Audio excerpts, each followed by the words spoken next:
Olá, seja bem-vindo. Esta aqui é a nossa lição da Escola Sabatina. A gente sempre tem aqui um encontro semanal. Você está aqui no canal, nos canais, né? Pode ser no canal do Pastor Lúcio, ou então pode ser no canal da igreja aqui do Parque Araribá, ou então você pode estar recebendo esse vídeo pelo WhatsApp das nossas igrejas aqui do distrito, ou então Jardim Gá, ou então Jardim Catanduva, e você pode estar junto com a gente. Então você é muito bem-vindo nesse nosso momento de conversar contigo sobre a palavra de Deus. Nós sempre temos a nossa lição da Escola Sabatina aqui em mãos, e hoje eu de novo tenho a lição da Escola Sabatina, e ela está na parte 2, ensinando discípulos. Por isso eu queria que você aí aprendesse um pouquinho junto com a gente sobre os ensinos de Jesus. A gente vai falar um pouquinho sobre Marcos no capítulo 10 e algumas coisinhas a mais, e por isso eu tenho dois convidados muito especiais. Primeiro deles, o Jaime, que está sempre junto com a gente aqui. Na verdade, eu estou pensando aqui, quem que mais participou, viu, Jaime? Você está ali concorrendo com alguém, viu? Não sei quem, mas que bom que você está aqui de novo para participar junto com a gente, tá bom? E o outro que está junto com a gente aqui é o Jonatas Nascimento. O Jonatas é a primeira vez, mas já falei para ele que não é a única. Ele está pela primeira vez aqui junto com a gente. Ele, na verdade, o pai dele já participou algumas vezes aqui, o Eli. Ele é filho do Eli e da Flávia. Eu acho que ele tem que apresentar para mim, né? Porque acho que todo mundo da igreja que deve conhecer, do IC deve conhecer ele. Jonatas, que bom que você está aqui. Fiquei muito feliz de você poder participar e já vou marcar contigo para lá de Portugal você também participar, beleza? Claro, prazer. Então, beleza, vamos lá. O título hoje é Ensinando Discípulos, e a gente vai começar a fazer a lição como nós sempre fazemos, por isso, feche os olhos, baixa a cabeça, você que está em casa, que nós vamos falar com Jesus. Vamos lá?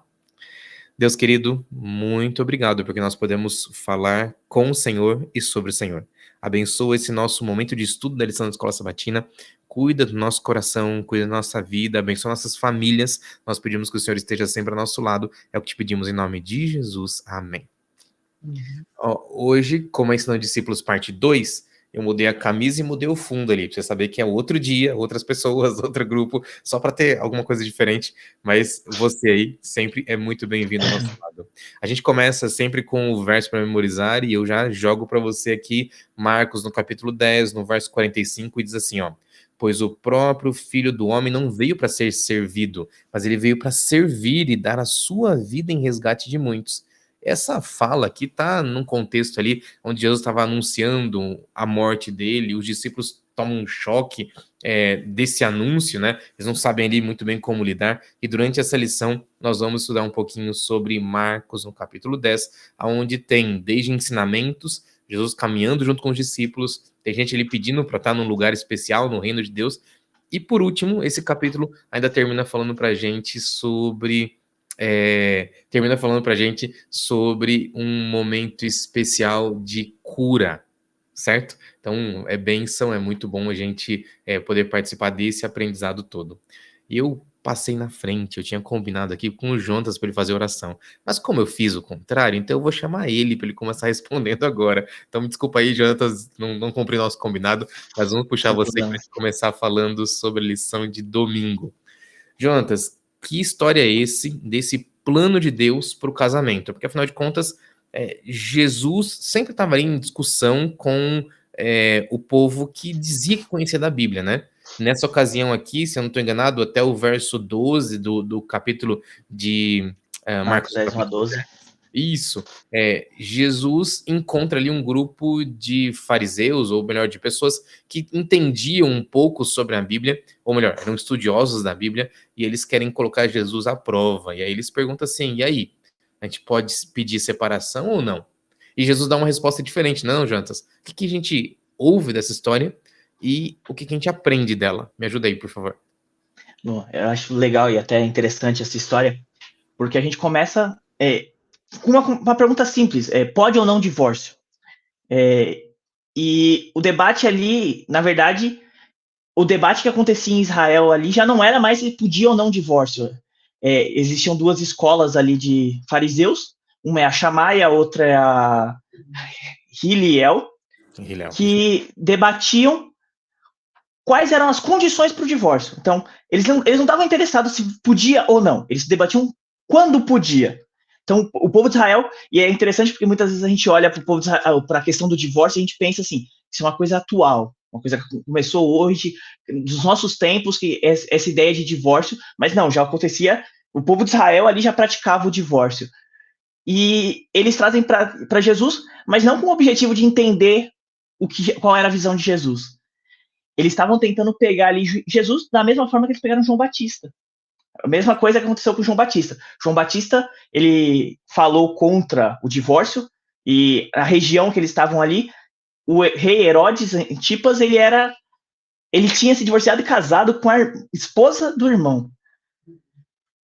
E ali eles tentam jogar ali para Jesus, e eu acho fantástico a ideia, como Jesus responde, né? Jesus pergunta, o que a Bíblia diz? A Bíblia diz, juntou homem e mulher, dois juntos, é um só. Que Deus uniu, ninguém separa. Ele ainda vai falar, olha, Moisés, ele coloca a permissão para vocês se divorciarem, porque o coração de vocês é muito duro. O coração de vocês é muito ruim, então por isso ele coloca condições para vocês poderem se divorciar. Mas o que Deus uniu não se separa.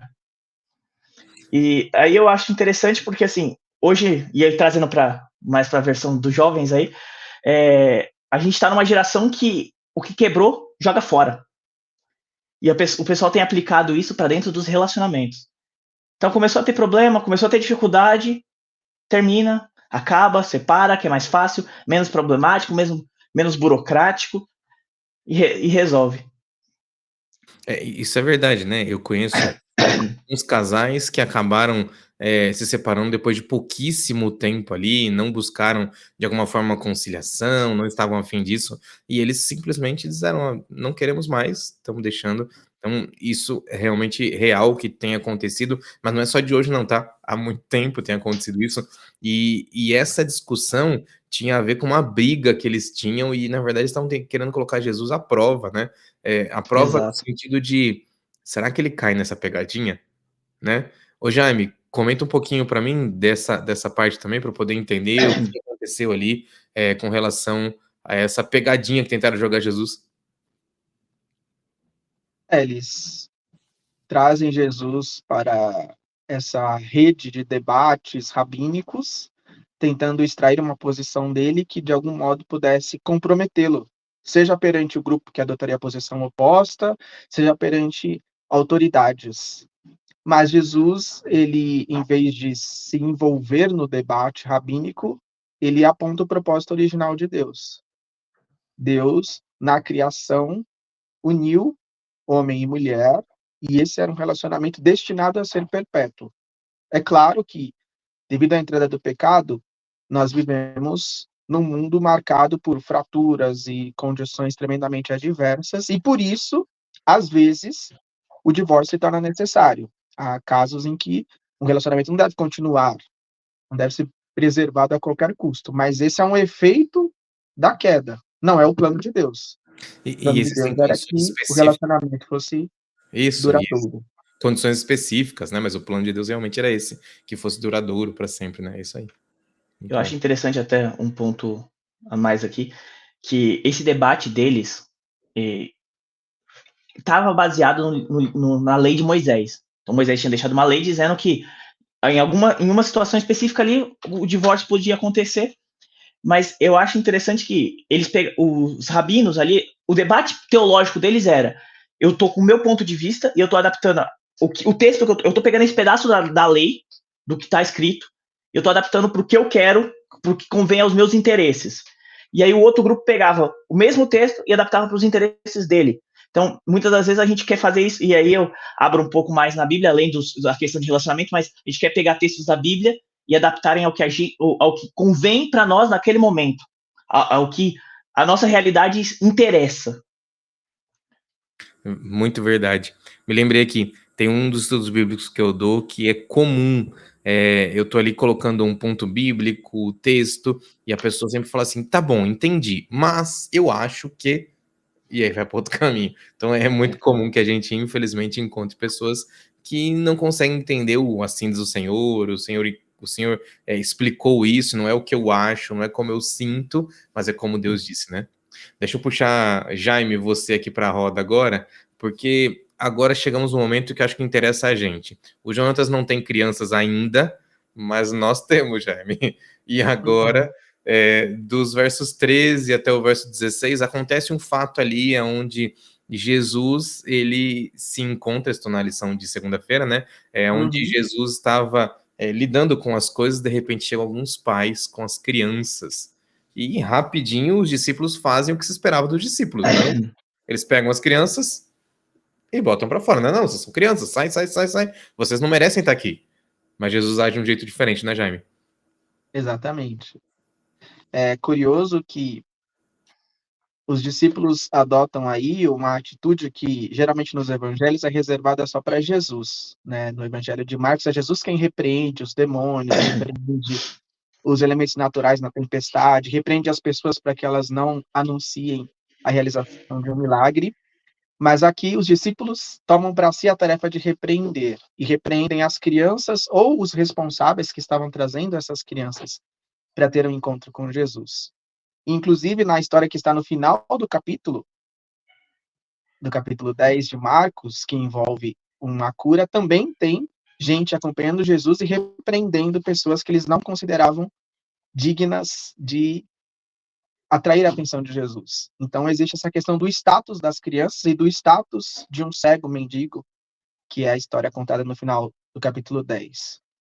Não, Jesus não merece dar atenção para essas pessoas. Elas não têm um lugar privilegiado, valioso na sociedade para que possam ocupar a agenda de Jesus. Então, os discípulos, né, repreendem as crianças, e eles não repreendem mais ninguém que tenta se aproximar de Jesus. Né? Os fariseus se aproximam de Jesus, o jovem, que nós conhecemos como jovem rico, se aproxima de Jesus, mas quando são as crianças, quando é o cego mendigo, eles são repreendidos, e Jesus, ele age se opondo a essa atitude dos discípulos, e de maneira, assim, muito forte, muito intensa, né? Marcos gosta de registrar as emoções de Jesus, né, em vários trechos do seu evangelho, e ele reserva para esse momento o verbo indignou-se, né? Jesus se indignou, e em nenhum outro momento Jesus se indignou no evangelho de Marcos, porque para ele era inaceitável que os discípulos impedissem que as crianças tivessem acesso à presença dele. E disse então, né, deixem os pequeninos vir a mim, porque deles é o reino dos céus. Então, ele mostra que o reino dele não é o reino só para os fariseus, os ricos, os que tinham um lugar vantajoso na sociedade, os que eram considerados mais dignos. Não, o reino dele é um reino para as crianças, é um reino para os cegos, mendigos, para as pessoas que, aos olhos da sociedade, não têm valor algum. Legal, né? A Bíblia é cheia, e na verdade, quando Jesus está no meio, ela é cheia de plot twists, né? De viradas de história, assim. E essa daqui, para mim, é uma das mais maravilhosas, né? Quando Jesus coloca aqueles que não mereciam aos olhos dos humanos ali na época, das pessoas que estavam ali na época, mas ele coloca eles no meio. Aí Jesus chama ainda uma criança pro colo. Jesus vira totalmente a história. Jonatas, o que você aprende com isso daqui? Me ajuda? Acho que a questão principal é que, assim, Jesus ali, ele... Como é que eu posso dizer? Ele se surpreende pela postura dos discípulos ali, porque, primeiro que as crianças não eram consideradas, né? Na cultura, as crianças só passavam a contar a partir de uma certa idade, que começavam a trabalhar, fornecer mão de obra, mas muitos novos, eles não serviam para muita coisa, na concepção do povo. E o julgamento dos discípulos ali foi, eles não entendem nada, não entendem o que Jesus está falando, não entendem o que Jesus está fazendo, então eles não têm lugar de estar próximo de Jesus. Não tem para que eles estarem, Jesus falar ou Jesus lidar com eles, porque eles não vão entender. E hoje eu falo que a nossa realidade não é muito diferente. Muitas das vezes, e aí eu vou puxar um pouquinho a sardinha ali pro lado do Ministério da Criança, né, que é que minha mãe é a diretora aqui do Arariba, mas muitas das vezes a gente acha que a criança está na igreja e ela é um estorvo. Ela serve para atrapalhar. Então, vai ter evangelismo? Tira as crianças da igreja porque os adultos precisam se concentrar. Mas a verdade é que muitas das vezes as crianças estão muito mais abertas a receber a Cristo do que os adultos. E eu falo por experiência, eu atuei nos Bravadores por muitos anos, os Aventureiros também, e muitos dos pais vêm para a igreja por obra das crianças. pela oportunidade das crianças de falar, de amolecer o coração dos pais e trazer essa mensagem. E Jesus ali, ele fala bem claro para eles, olha, vocês querem o céu? Ajam como uma criança, porque a criança é pura, ela tem uma facilidade de entender, ela tem uma abertura de mente para receber a informação e processar. Ela não tem o julgamento. Nós vemos, muitas das vezes a gente vai estudar, e aí eu falo até, quando a gente vai estudar a Bíblia, a gente vai com a mente tão cheia que a gente não tem espaço para receber o que a Bíblia tem a dizer para nós. Eu achei legal uma frase, achei ótimo, Jonatas, achei ótimo, Jaime, mas acho que para a gente encerrar isso aqui, ainda tem que colocar mais uma frase. Os 2 últimos parágrafos ali da minha lição tem o texto de Ellen White, mas eu não vou nem ler Ellen White, eu vou ler uma frase que tem antes, que é assim, o motivo por que Jesus compara a gente dizendo assim, nós precisamos ser como crianças. Aí a lição fala assim, provavelmente isso é uma referência à confiança simples e restrita em Deus. Quando uma criança confia, simples e restrito. Não tem que dar ali argumentos. Não, você pode confiar em mim porque eu estou armado, porque eu uso meu colete à prova de balas, porque eu sou super-herói. Não, ele confiou, acabou. A confiança, ela é simples e restrita. Talvez seja isso que nós precisássemos buscar em Deus, hein? Aqui vem já o gancho para próximo dia, né? Porque quando a gente vai para a lição de terça-feira, nós encontramos agora uma história que está ali em Marcos 10, nos versos 17 a 31. E aqui vem a história, eu achei o máximo nome que deram nesse dia da semana, que é o melhor investimento. Muita gente hoje em dia tem usado formas para buscar cuidar do dinheiro, para trabalhar com dinheiro até a partir de investimentos, e tudo certo com isso. Só que, às vezes, quando a gente está tentando buscar um investimento, colocar nosso dinheiro no lugar certo, a gente pode acabar errando o lugar, e nós fazemos maus investimentos. O que essa história conta é de um jovem. Desculpa, deixa eu mudar aqui. A Bíblia não fala que era jovem. A Bíblia fala que era um homem que chegou perto de Jesus. E esse homem chega perto de Jesus e a gente, de maldade, já fala: tá vendo? Era jovem. E a gente coloca que ele era jovem. E ali ele questiona Jesus: como é que eu encontro a vida eterna? Jonatas, que resposta ele recebeu, hein? Sim. Eu acho interessante que aqui a lição ela aborda 2 tópicos que eu achei interessante. Um é, primeiro, a questão de que muitas das vezes a gente entende que ter dinheiro é empecilho de ir para o céu. Ter sucesso é empecilho de ir para o céu. Muitas das vezes a gente associa essas coisas e aí, num dos comentários que eu estava lendo enquanto eu estudava aqui para preparar com vocês, é que muitas das vezes o pobre não vai para o céu pelo julgamento dele do rico. Mas eu acho fantástico que assim, esse jovem ele tinha um interesse muito grande em alcançar o céu. Não é à toa. A pergunta dele foi certeira. Foi objetiva e certeira. Ele não tinha segundas intenções ali.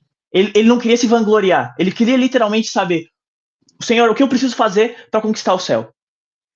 Só que ele estava tão cheio da sua cobiça que ele não conseguiu abrir mão. E aí a gente hoje olha, lê a história e fala assim: nossa, como foi tolo esse jovem, né? Esse homem rico. Como foi tolo? A tradição diz que esse homem ele morre quando acontece a invasão e a destruição do templo. A tradição bíblica, a tradição judaica diz que ele morreu nesse período. No ano Mas 70 como é de Cristo. Uhum. Isso? Como é tolo esse homem? Mas a gente não vê como a gente muitas vezes fica preso a pequenas coisas. Às vezes a gente nem tem tanto dinheiro, mas a nossa mente está tão focada em conseguir uma promoção no emprego, que a gente começa a colocar outras coisas à frente de Deus. E ali ele fala assim: todos esses mandamentos eu sigo desde a minha juventude. Mas ele estava quebrando o primeiro mandamento desde o começo. Mas ele estava tão cego pela sua consciência de justiça, de automatismo, que eu acho que foi o ponto principal que a lição colocou ali, quando você está seguindo a Cristo no modo automático, sua salvação não está garantida. Jaime, e aí? O que eu aprendo aqui com o homem rico? Na verdade, em Marcos e em Lucas ele é o homem rico, né? A gente chama de jovem rico porque Mateus diz que ele era jovem, né? Então, Mateus tem uma força muito grande na nossa tradição dos evangelhos, que é o primeiro, talvez o mais popular, enfim. Mas os outros registram como um homem. E é curioso esse contraste que você apontou, né, na introdução entre as crianças e o jovem, o homem rico? Porque as crianças são aquelas dispostas a confiar plenamente em quem as abraça, em quem as acolhe, em quem as protege. E esse é aquele que deposita sua segurança em outra coisa, não em Jesus. E Marcos, ele gosta de registrar esses detalhes, nessas emoções, e ele diz que Jesus, olhando para aquele jovem, o amou. Jesus pediu algo muito duro para ele. Algo assim que eu não sei como eu responderia se eu recebesse um pedido assim de Jesus, e eu nem tenho uma pequena porcentagem das propriedades que provavelmente esse rapaz tinha. Mas Jesus pediu isso porque eu amava, porque tinha em vista um propósito muito superior na vida dele. Mas ele não estava disposto a abrir mão desse investimento terreno para conquistar, pela graça de Jesus, um tesouro no céu.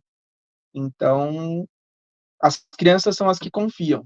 Mas quando nós crescemos, quando nós temos as nossas conquistas, quando nós temos o nosso esforço, quando nós temos as nossas propriedades neste mundo, nós temos mais dificuldade de confiar em Jesus, de aceitar o chamado dele, e às vezes o único jeito da gente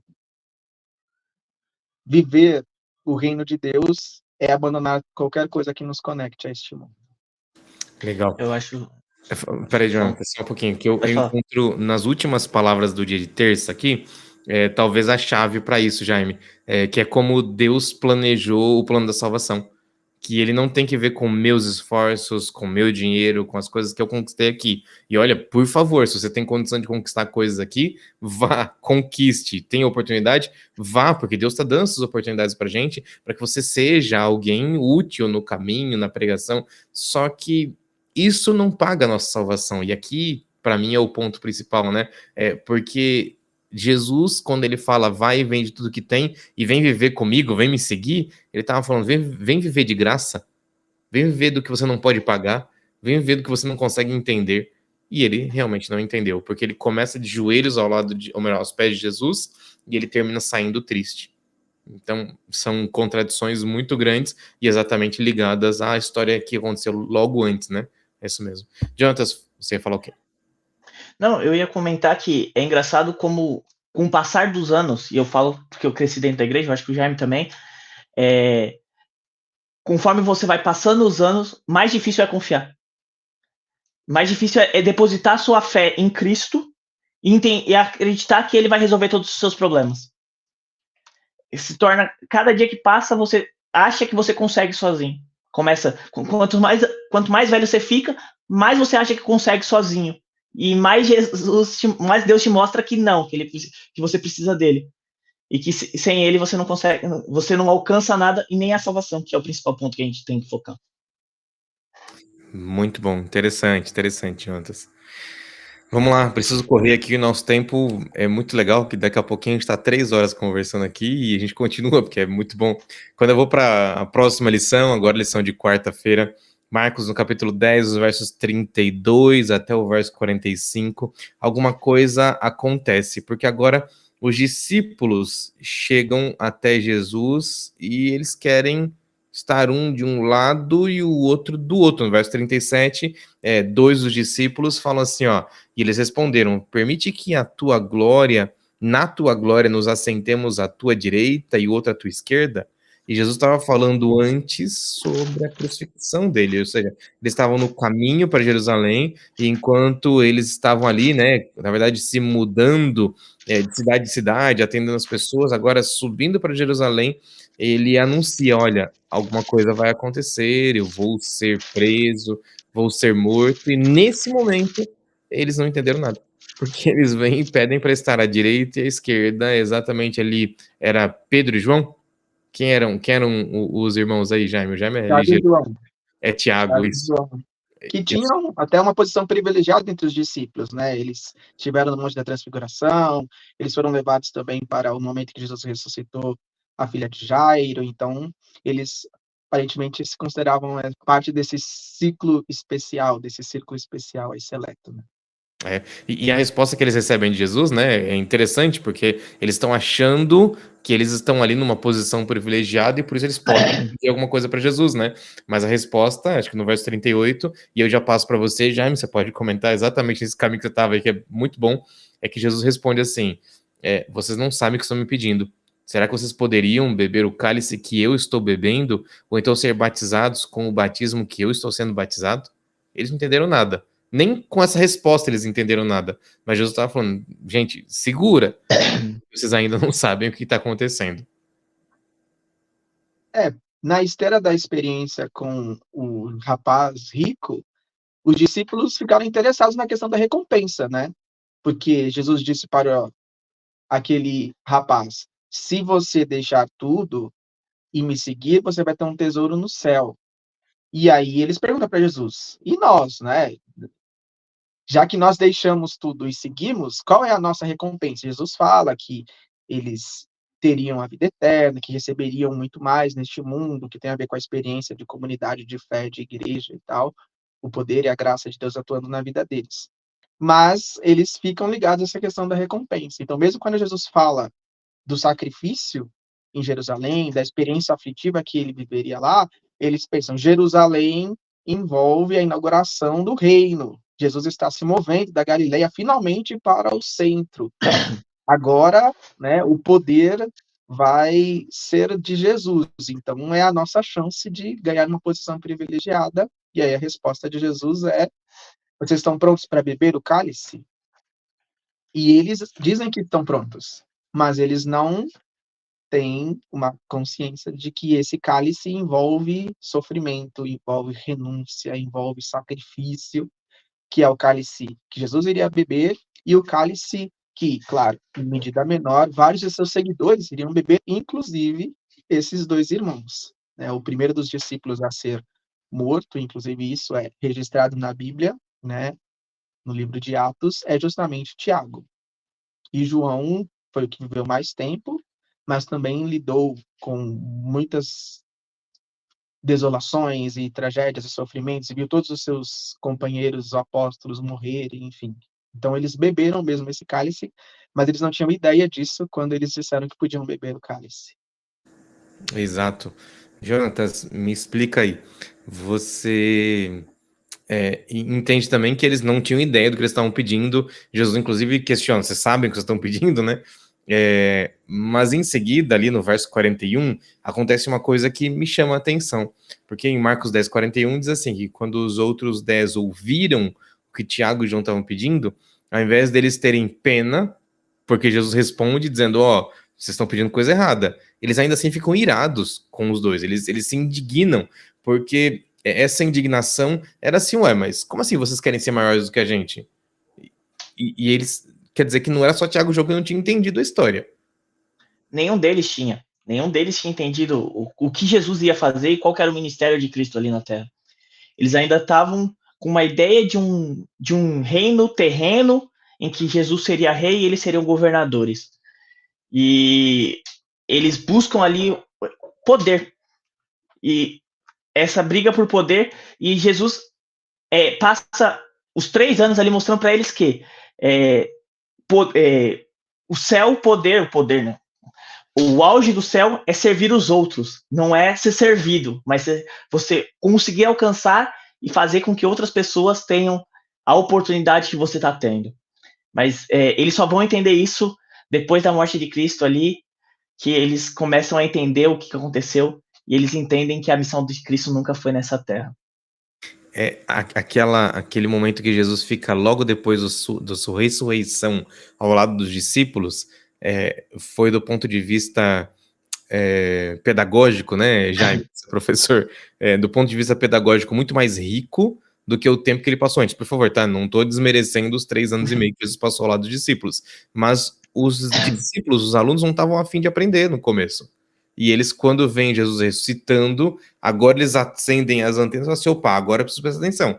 Parece que o professor falou assim: o pessoal, anota que agora é para prova. Aí eles, opa, peraí, deixa eu começar anotando, porque logo depois da ressurreição, quando Jesus realmente aparece de novo para eles e passa aqueles dias ao lado dos discípulos, agora Não que as coisas anteriores não servissem, mas as coisas começam a fazer sentido para os discípulos, porque eles agora ouvem o que Jesus fala e falam assim, era por isso eu não podia pedir para estar do lado dele, por isso eu não podia estar à direita, à esquerda, sabe? Eles então compreendem alguma coisa, e lógico, o trabalho do Espírito Santo até o Pentecostes é o que faz realmente com que eles compreendam toda a história para poderem pregar o evangelho que nós temos hoje, né? Até dificulta a questão que eles estavam. Você tem que levar em consideração que eles passaram uma vida inteira ouvindo que o Messias viria para libertar eles da opressão romana.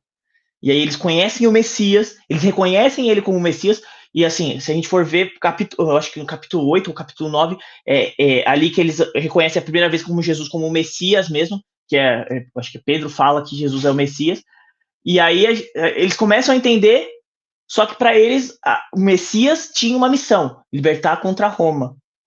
E aí que eles, depois da morte de Jesus, que Jesus volta e aparece para eles, eles começam a entender, não, pera, não era aqui, é uma vitória espiritual, é o céu agora, o nosso objetivo é outro. E aí, eu acho que é essa confusão que o povo de Israel faz, muitas das vezes nós fazemos no dia a dia, na nossa vida de cristão. Exatamente, na minha cabeça é isso que está acontecendo. Vamos lá que a gente tem que correr, que agora a gente vai falar sobre quinta-feira. Na quinta-feira tem uma história, mais uma delas, depois de muitos ensinos. Agora, para encerrar o capítulo 10 do livro de Marcos, Jesus está andando ainda. E agora, quando ele chega ali à cidade de Jericó, eles então encontram um homem gritando: Jesus, filho de Davi, tenha compaixão de mim. Jesus, filho de Davi, tenha compaixão de mim. E é interessante, como o Jaime já comentou, então já puxo algumas palavras que ele jogou ali, que ele falou, é que aquele cego também é repreendido, assim como as crianças são repreendidas. E a multidão, eu achei interessante como a lição colocou, né? Porque pela forma de tentar ocultar quem foram as pessoas, o Marcos coloca que a multidão começou a mandar ele ficar quieto. Muito provavelmente, na minha visão, eram os discípulos falando para ele ficar quieto. Porque a mesma repreensão que acontece com as crianças, parece que acontece aqui, dizendo assim, você não é merecedor, fica quietinho aí. Meu mestre tem coisas maiores, tem coisas melhores para atender, pessoas mais importantes. E aqui vem o primeiro dos aprendizados, né, pra gente, porque Jesus, ele para e manda chamar o cego. Jontas, o que a gente aprende com essa história, com esse milagre que acontece logo em seguida? Acho que o primeiro ponto é a fé que Bartimeu tinha. Porque, primeiro, ele enfrenta uma opressão. A gente já falou que ele foi repreendido aqui, ele enfrenta a opressão e continua clamando. E quando falam para ele parar, ele clama mais alto. Então, a opressão estava contra ele e ele simplesmente, não me importo, eu quero estar com Cristo. E a segunda, eu achei interessante que a lição até marcou aqui, que é a questão que ele atira a sua capa para o lado. A capa que significava subsistência, a segurança do homem, ele joga fora. Ele falou assim, eu não preciso mais disso, eu tenho Cristo.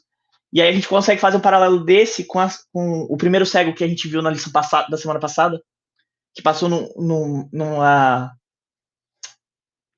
cura em 2 steps, né? Em 2 passos. A fé de Bartimeu estava tão grande que ele não precisou de 2 estados. Ele já confiava plenamente em Deus, em Jesus. Tanto que ele já vai para perto de Jesus, abrindo mão de tudo e pronto para receber a cura. E aí, assim, eu peguei um texto de Ellen White aqui que eu achei fantástico, que está no livro Filhos e Filhas de Deus, a meditação dela, e diz assim, ó, multidões dotadas do dom de visão passam para lá e para cá e não sentem o desejo de ver Jesus. Bartimeu, ele tinha o desejo de estar com Jesus, de ver Jesus. E muitas das vezes nós que vemos, que temos mais oportunidades, não temos. Eu entendo Bartimeu como uma pessoa do mundo que não teve a oportunidade de conhecer a Cristo ainda, mas já acredita e confia nele plenamente, mesmo sem o conhecer. E aí, Jaime, o que eu aprendo com a história do cego Bartimeu, do cego mendigo? É curioso que esse é um detalhe que apenas Marcos registra também, né? Marcos tem um evangelho mais breve, mas quando ele se debruça sobre as histórias, ele traz um sabor muito peculiar ao narrar cada uma delas. E ele que diz que ele era o cego Bartimeu, filho de Timeu, e ele apela para o filho de Davi. né? Ou seja, a esperança de todos os filhos de Timeu está no filho de Davi. Nós que vivemos a situação de estarmos desprovidos, procurando alguma resposta à beira do caminho, podemos confiar no filho de Davi, e ele usa esse clamor messiânico, né? Jesus, filho de Davi, tem compaixão de mim.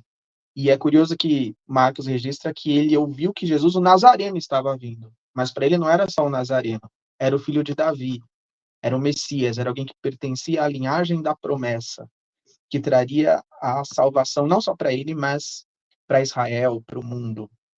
E ele clama intensamente e não permite que a repreensão se transforme num obstáculo intransponível. Ele continua clamando até que ele chegue à presença de Jesus. E tem aí o paralelo com a história anterior também, porque Jesus faz para ele a mesma pergunta que ele fez para os dois irmãos, né? O que você quer que eu lhe faça? E ele falou para os irmãos, o que vocês querem que eu lhes faça?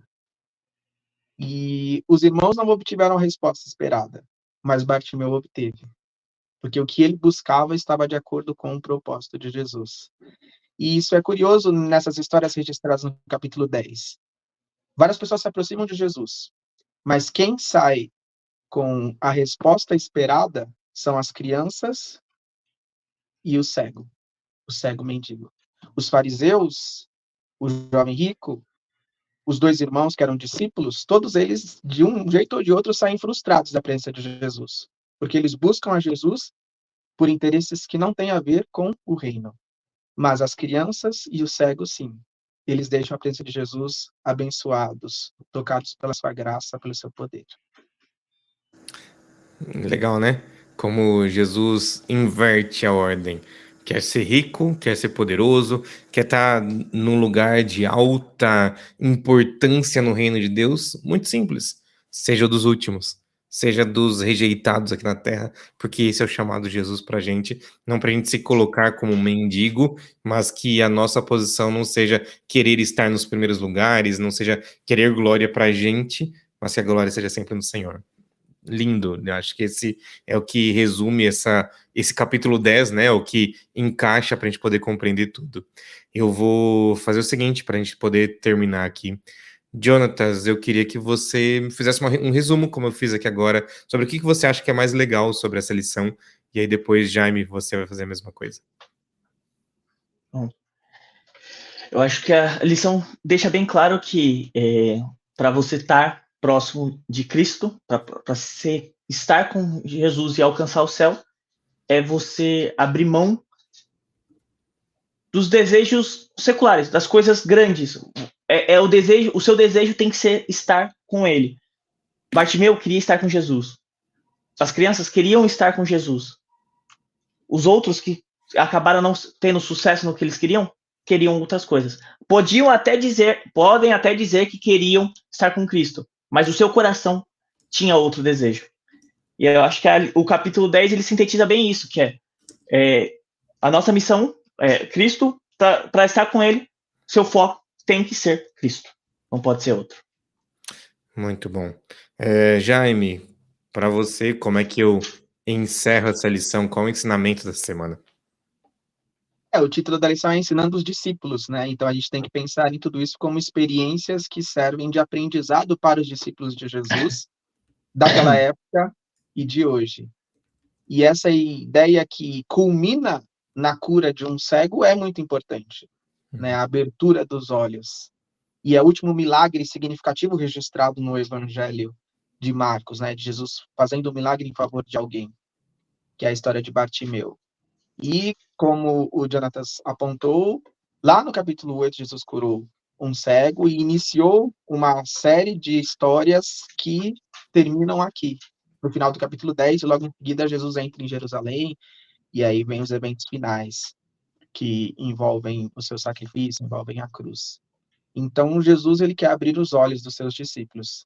E esse milagre envolve reconhecer que assim como o Filho do Homem veio a este mundo para servir e dar a sua vida em resgate por muitos, nós que queremos seguir a Jesus, temos que ter a mesma disposição. Temos que assumir a posição de servos, temos que aprender a nos doar em favor das pessoas. É a cegueira da qual Jesus precisa nos libertar, a cegueira do poder, da ambição, da grandeza, abrindo nossos olhos para o caminho do serviço, da humildade, do amor. Muito bom, muito bom. Jaime, muito obrigado. Deus abençoe você. Jonatas, muito obrigado. Deus abençoe você também. Obrigado pelo tempo que vocês despenderam aqui agora.